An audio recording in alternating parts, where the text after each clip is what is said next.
be free from our psychology? How can we be free from our psychology? This is a question about the psychological self. For a long time, I thought I was my psychological self. I thought that's who I was. I was the one who, you know, was wounded as a little boy. When I was sent to boarding school and I didn't know why. And I thought that was me. And then all that the thoughts and conclusions that I'd come to about myself and life and my parents and how that had made me. I thought that's who I was. And then some of the things where I appeared dysfunctional had come out of meanings that I'd given situations and events that had happened in my past. So now I'm like this dysfunctional, wounded, confused, psychological, imbalanced person. And I'm thinking that's who I am. And, you know, that was suffering. It was supported by a lot of internal dialogue. And then, quite a long way down the line, it began to dawn on me that that was my psychological self. That was the part that I play in the movie of life. But who is the I that is playing the part? Suddenly that became the key issue. Not what part was I playing and what was the state of my psychology and can I change it, but who was the I that was playing the part that had the psychology? The particular habits, the particular behaviours, the particular addictions, obsessions. Who was that? That I. And it turns out that the I that observed all that, when I turned around and stopped looking at my psychology self, my psychological self, but looked at this I that was aware of it, that something truly wonderful started to happen. Because I tried it both ways. I did try to dismantle, clean up, polish, break down, change, reaffirm the psychological self. I tried to repair the damage of my misunderstanding of life. I tried to repair the damage of the nasty things that I thought had happened.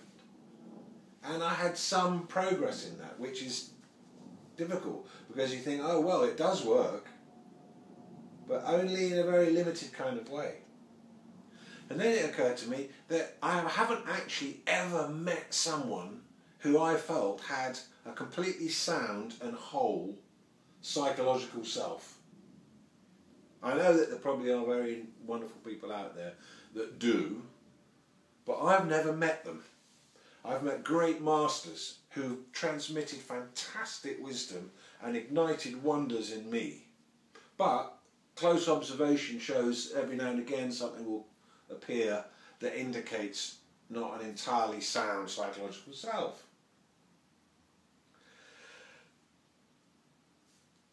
But the one that has the unsound psychological self,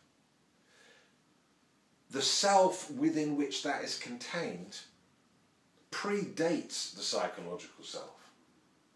It outlives the psychological self. And all the changes and evolutions that the psychological self goes through happen within the self. So what it comes to a point where you kind of realise fantastically that there is the possibility of just putting it down. This idea that you have that you're not good enough, this idea that you have that there's something wrong with you. Psychologically speaking, there's something wrong with me. I don't necessarily know what it is, or I do know what it is. I've made up this story, it's to do with this, that and this. But just for a moment, put it down. Just for a moment. I'm not talking about forever. Put it down just for a moment. Put every idea you have about yourself down. put everything you possibly can down. Drop it. What is it that you can't put down? What's left? And what's left, what is its nature? Is it damaged? Is it happy? Is it sad? Has it got chips off it? Is it warped? Does it gurgle? No. What's left is just completely clear. Real clarity. That's clarity. Clarity is not a quality of mind. Clarity is what you get when you put everything down. And the one who remains when everything of the psychological self is put down, that one is whole. It can't be damaged. It can't be broken. It can't be stolen. It can't be victimized. It can't be lost.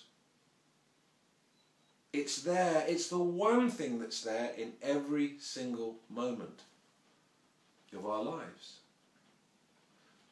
Once you see that you can put stuff down, literally, it's just an act of will. It's something you do. You sit there and go, do it now. Okay. Just put everything, every idea you have about yourself down. Put it down. What's here when you completely shut up?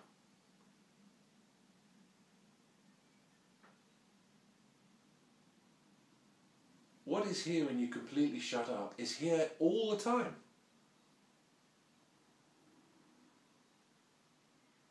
And you are that. That is the self.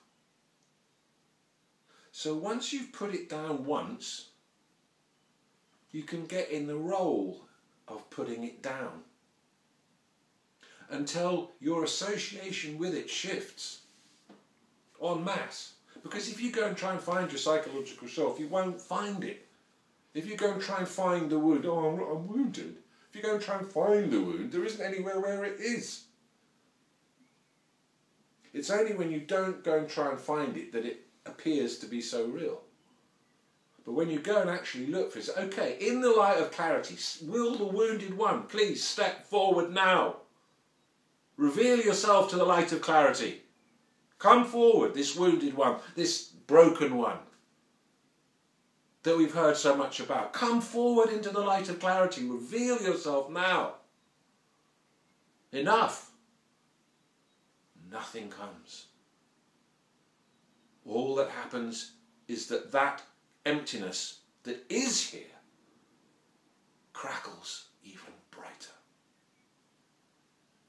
Because that's the truth of me. That's the truth of you.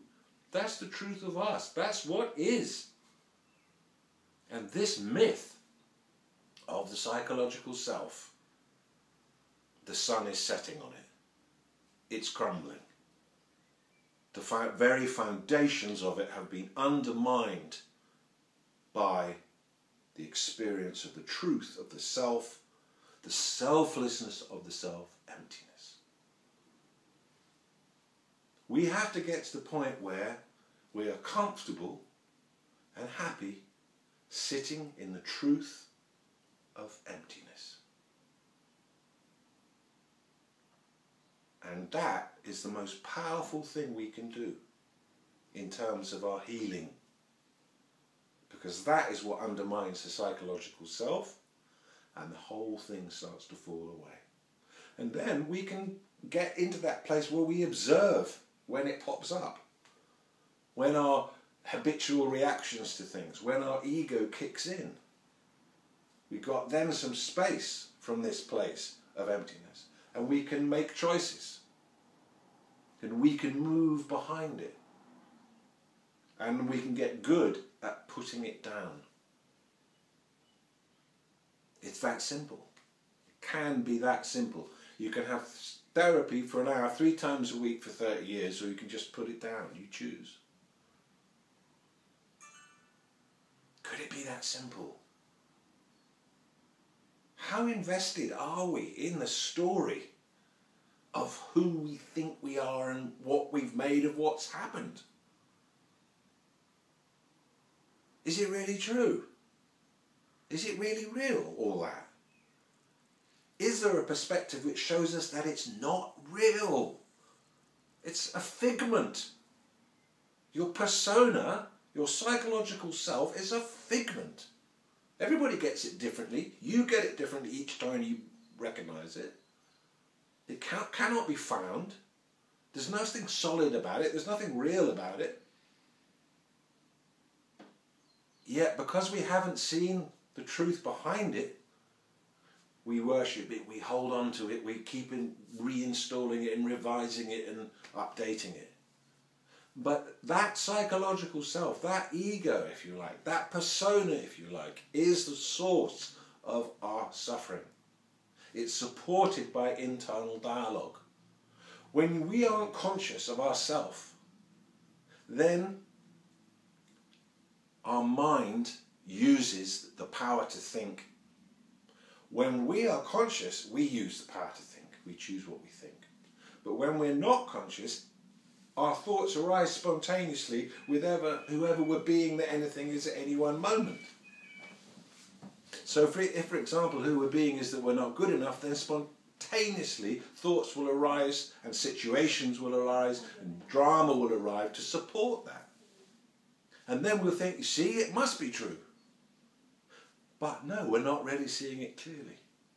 It's not true. The truth, the unchanging truth of us, is that we do exist. And that the self is there. And the self is not a mental construct. It's not made of what happened. It's a simple principle of life, installed in a beautiful heart. And so, by putting the psychological self down, we move away and move within and come to this place of realization. Everybody can do this. It's wonderful. Just try it for a moment.